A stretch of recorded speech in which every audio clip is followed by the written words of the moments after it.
করছে? প্রভাতকালে নবনী তুলছে আর মনে মনে করছে গোপাল আমার ঘুমিয়ে আছে, থাক এই সুযোগে কাজগুলো করে নি।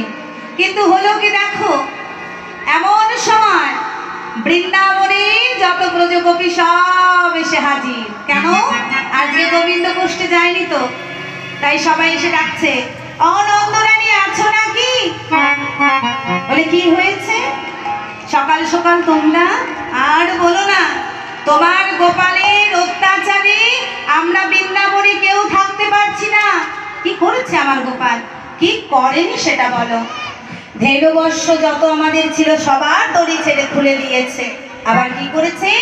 বাছুর ছেড়ে দিয়ে গাভী মায়ের দুগ্ধ পান করিয়ে দিয়েছে। তা তো গেল, আমরা কিছুই বললাম না। নবনী ঘরের মধ্যে রেখে দিয়েছি গো, নিজে যা খেয়েছে অধিক মনের বানরকে দিয়ে দিয়েছে। আর এক দল এসে বলছে, ও নন্দরানী আমাদের কথাগুলি শোনো। বলে কি করেছে আমার গোপাল?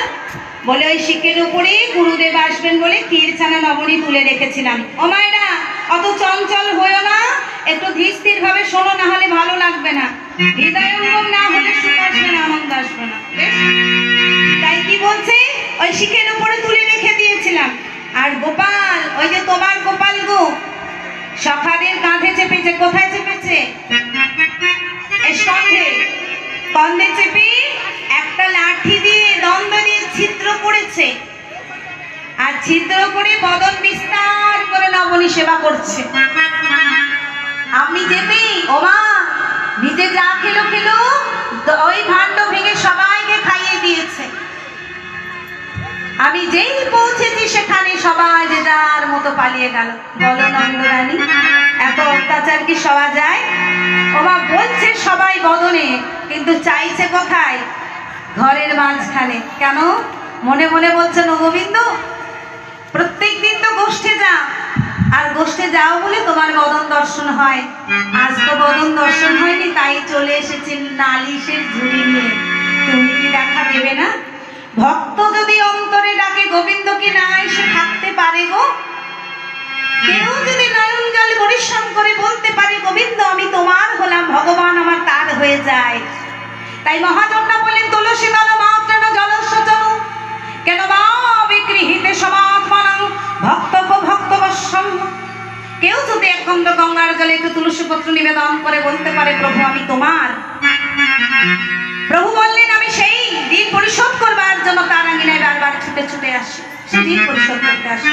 তাই মা, কেউ যদি বলতে পারে, প্রভু আমি তোমার হলাম, মা গো আজ ব্রজগোপীরা এসেছে নালিশের ঝুড়ি নিয়ে, কিন্তু অন্তরে বলছে, ও গোবিন্দ তোমার বদন দর্শন করা হয়নি, সেই প্রভাত কালে তো তুমি গোষ্ঠে যাও।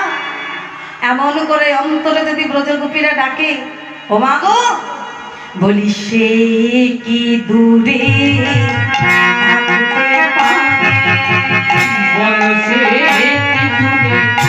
নিতাই বল হরি বল হরি বল।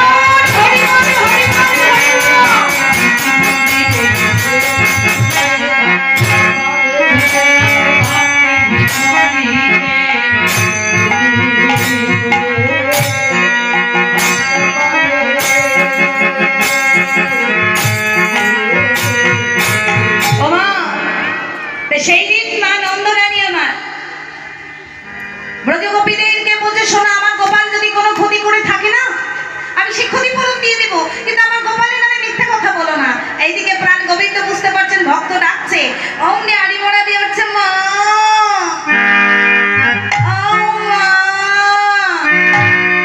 নবনী দা। যে বদন দর্শন করবার জন্য লালিত হয়ে ব্রজগোপীরা ছুটে এসেছে, যে মা মা করে কোলে উঠেছে, সবাই ভুলে গেল নালিশ করা, গোবিন্দ বদন দর্শন করছে। মা আমার বলছেন, গোপাল তুমি এই ক্ষতিগুলো করেছো, না মা না, আমি কেন ক্ষতি করতে যাব?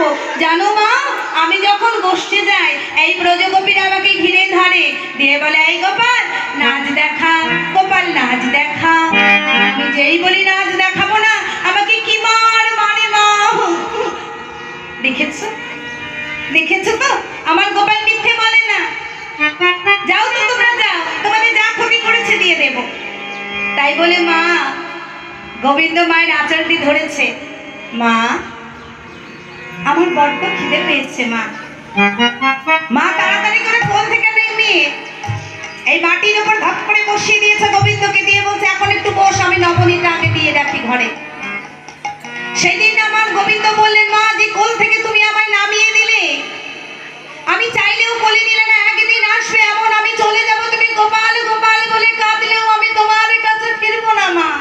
সেই দিন তুমি পাগলের মতো কাঁদবে, আই গোপাল বলে তাই গোবিন্দ আমার যেই মা গিয়েছে নবনী আনতে, ঘরে ঢুকেই একটা বিশাল দণ্ড নিয়ে দধি দুগ্ধ ঘিত যা ছিল ভাঙতে শুরু করেছে। এইবার মা এসে দেখছে ঘরের মধ্যে থেকে স্রোত বইছে। কি করলো এটা? ঘরে গিয়ে দেখছে গোবিন্দ। তবে রে গোপাল, দধি ভাণ্ড রেখে মাও ছোটে, গোবিন্দ ছোটে ছুটছে ছুটছে কিন্তু ধরতে পারছে না। খবক্ত কলে বর ঘেমে লেগে গেছে মা আমার, ধরতে পারছে না। দেখছে মা তো হাঁপিয়ে গেছে, ধরা দিয়েছে। আর মা তাড়াতাড়ি করে কানটি ধরেছে। ও মা আমরা পারবো গোবিন্দের কান ধরতে? কিন্তু পারছে কেন? বাৎসল্য প্রেমের, বাৎসল্য প্রেমময়ী হচ্ছে আমার মা যশোদা। তাই মা পারে সন্তানের কান ধরতে, কিন্তু ভগবান বলে তো ভাবছেন না, সন্তান গানে তাকে সেবা দিচ্ছেন। তাই কানটি ধরে বলছে এই দুষ্ট ছেলে, বল আর করবি দুষ্টামি? কে কোথায় আছো? দড়ি নিয়ে এসো। তাই দড়ি নিয়ে এসে দিয়েছে। বাড়ছে কি উদুখালের সঙ্গে কিন্তু দুটা আঙুল ফাঁক থেকে গেল। একই পা শক্তি, এক সাধন শক্তি। ভক্তে উঠে সাধনায়, গোবিন্দ নামে করুণায়, মাঝ পথে ভজন ঘাটে হয় তাদের মহামিলন। আর এই মহামিলনে হয় ভক্ত আত্মহারা। আত্মহারা না হলে আত্মদর্শন হয় না। অর্থাৎ পাগলের মতো তুমি যদি ভগবানকে ভালো না বাসো, ভগবান কি তা করবে না? তাই এই জগৎ সংসারে পাগল কানা যারা বহরমপুরে হাসানের চেম্বারে ভর্তি আছে তারা না, না তারা নয়। বলে এই দেখো আমরা, রাগ করো না গো। বলে কোন পাগলের পাগল জানো? তবে শোনো, আমরা সুখ চাওয়া পাগল। দিবানিশি বলি সুখ দাও সুখ দাও সুখ দাও সুখ দাও, যা পাওয়া যায় না।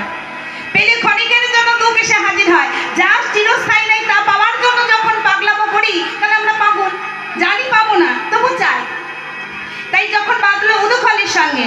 কিন্তু এখানে একটা কথা বলি, এই দিন কি এই শ্রীরাম বলছে, শ্রীরাম গোপালকে বলেছিল নবনী খেলি বলে মা তোকে বাঁধলো গাছে। কবে বেঁধেছিল জানো? কোন গাছে বাঁধলো? তবে শোনো, এখন হয়েছে কি, এই নারদ মুনি মত্তধামে এসেছে। আর নারদ মুনি মত্তধামে এসে কি করছেন? ঘুরে ঘুরে বেড়াচ্ছেন ভগবানের নাম করে করে। আর নলকুবের আর মণিগ্রীব দুইজন কুবেরের সন্তান, তারা জলগিরি করছে রমণীদেরকে নিয়ে। রমণীগণ কি করলো? অঙ্গে বস্ত্র ধারণ করলো, তারা দুজন করলো না। নারদ মুনিকে দেখে ধেই ধেই করে নৃত্য করছে উলঙ্গ হয়ে। নারদ মুনি অভিশাপ দিলেন যে উলঙ্গ কুলে জন্ম হও। হ্যাঁ, এইবার যে অভিশাপ পেয়ে গেল গো, এটা অভিশাপ নয়। যেখানে ভগবান দর্শন হয়, ভগবান চরণ প্রাপ্তি হয়, সেটা অভিসম্পদ হয়ে যায়। তাই বললেন কি, আমরা ভুল করেছি, ক্ষমা করো। বলে আজ নয়, দাপর যুগে নন্দ মহারাজের আঙিনায় তোমরা গাছ হয়ে দাঁড়াবে। কি গাছ? জামাল অর্জুন। তাই শ্রীরাম সেদিন বলেছিল কি জানো? জামাল